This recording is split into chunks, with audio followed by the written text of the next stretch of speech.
Na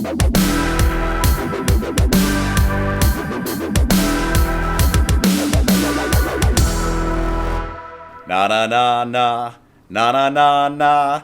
Hey hey hey. Goodbye. Yeah, another one's down for me too. New York State Attorney General Eric Schneiderman resigned on Monday night, Tuesday morning, sometime around there, following allegations of abuse from somewhere between 2 and 4 ex-girlfriends, and this is on top of some other shady business he's been up to.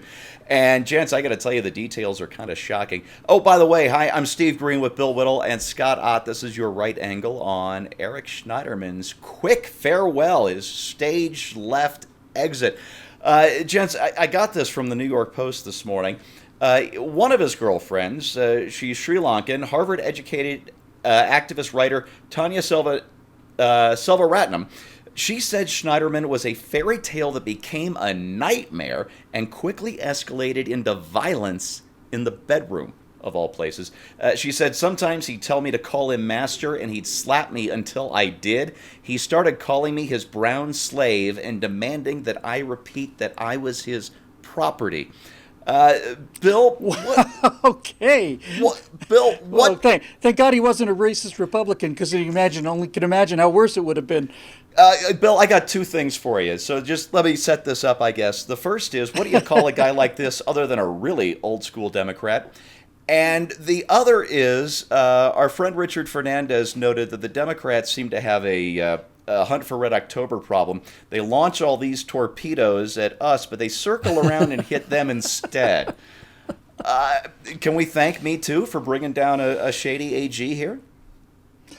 I don't know that the Me Too movement has brought down any Republicans. If they have, I can't think of it.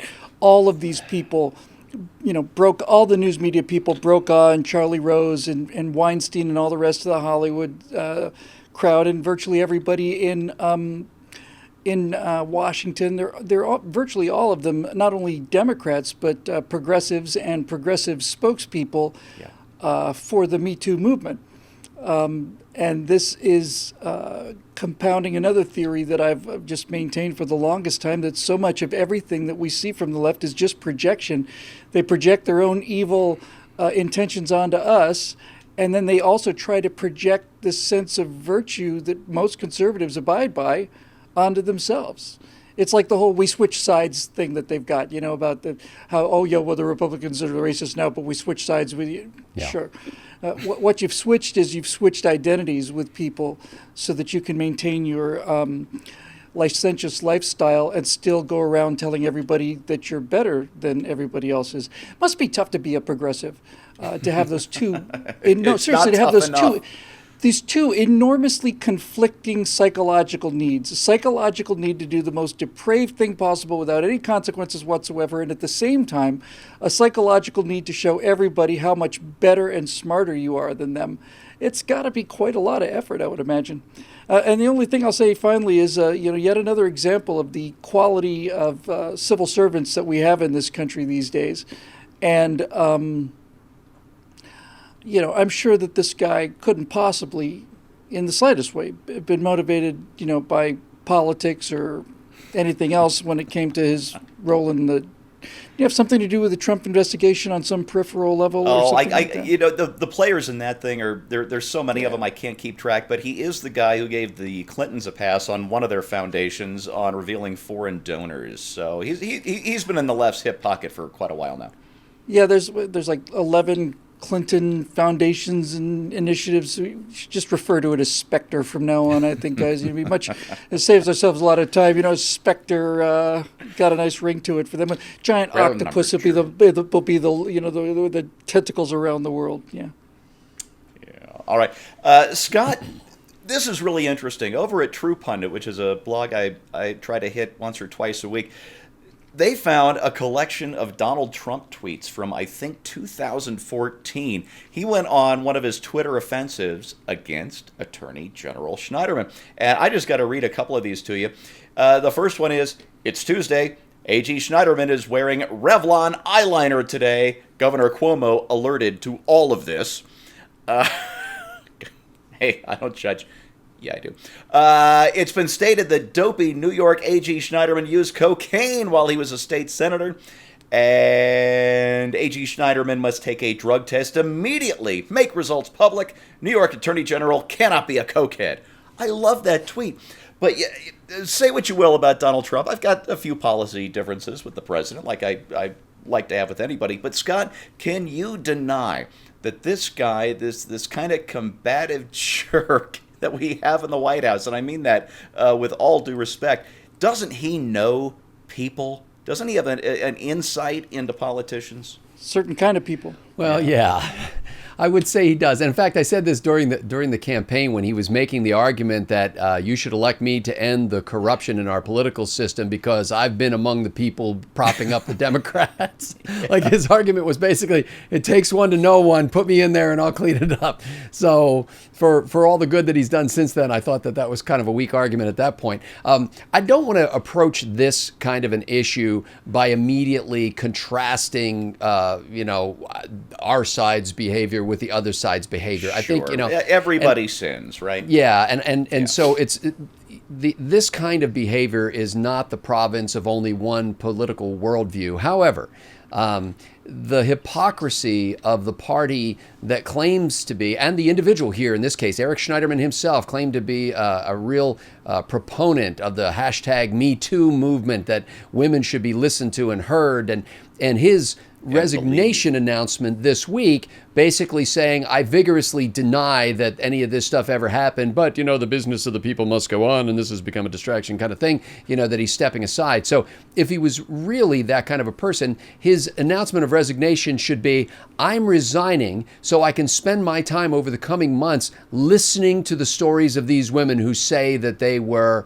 physically and sexually assaulted. That should have been the claim if we're going to be honest about this stuff. The other thing that I believe, I'm not sure if you mentioned this in the lead-in, but apparently with at least one of those women, he threatened to essentially bug their communication devices. Like he was going to... I missed that one. So he was going to... Lord. So we're not just dealing with physical violence that was, in a sense, almost life-threatening to some of them, choking these women, but also... the implication that the power of the state would be used to silence them. And that's right. The heart of the matter of sexual harassment is when a man or a woman in some cases, is when the person who is the abuser uses the power that he has positionally to subjugate the other person or to silence them. And that's what it looks like if these allegations are correct, and we'll see, in the coming months. But that's what it looks like the Attorney General of the state of New York, one of the most liberal states in the country that always elects liberals to these positions, has done. So now what I'm saying is, not only am I calling upon our side to sort of back off and focus on justice rather than just political gamesmanship, but I'm saying to the other side, clean your house. Follow up on this. Mean what you say that you stand for. Well, and this Republican war on women is as much of a lie as guys like this and Harvey Weinstein being part of the Me Too movement. Yeah, it really is. That's a shame. Oh, by the way, can I throw in one little thing just to correct the record? Both you guys have stolen my rap completely, so I don't know what I'm going to do. So just please let me buy you a little more time. Thank you. As of the last story I read, Tom Brokaw has not yet been brought down. There have been allegations against him. There have been letters signed, some say under coercion, within the staff of NBC News standing by Tom Brokaw. Yeah. So they haven't gotten him yet, but certainly Matt Lauer and Charlie Rose and others have been brought down in the scandal. So now that's as of this day, May 8th, when we record this episode in 2018. We'll see what happens in the coming days. Yeah, who knows? This thing changes hour by hour. And I think what Scott was alluding to is a bunch of NBC female employees signed this letter of support for Tom Brokaw after these allegations came out a week or two ago. But then several of them came forward and said they felt pressured by NBC's progressive management to sign the memo supporting Tom Brokaw against allegations of taking advantage of women. How about that? Is a huge old stink hole on the other side. Oh, you know what? That gives me my rap. Actually, it's not even mine. But I saw something on Instapundit yesterday in the comments section that was just so spot on. I've got to share this with you. A commenter said, this is a misquote of Thomas Wolfe. They said, the dark night of toxic masculinity is always descending on Republicans, yet lands only on Democrats. And there's your right angle on that. Thanks for watching. This is made possible by the paying members of BillWhittle.com. So if you like what you see, please click on over to BillWhittle.com. Become a member. We would love to have you on board, and we would love to keep this message going, and we rely on members to do that. So thanks for watching, and we'll see you next time.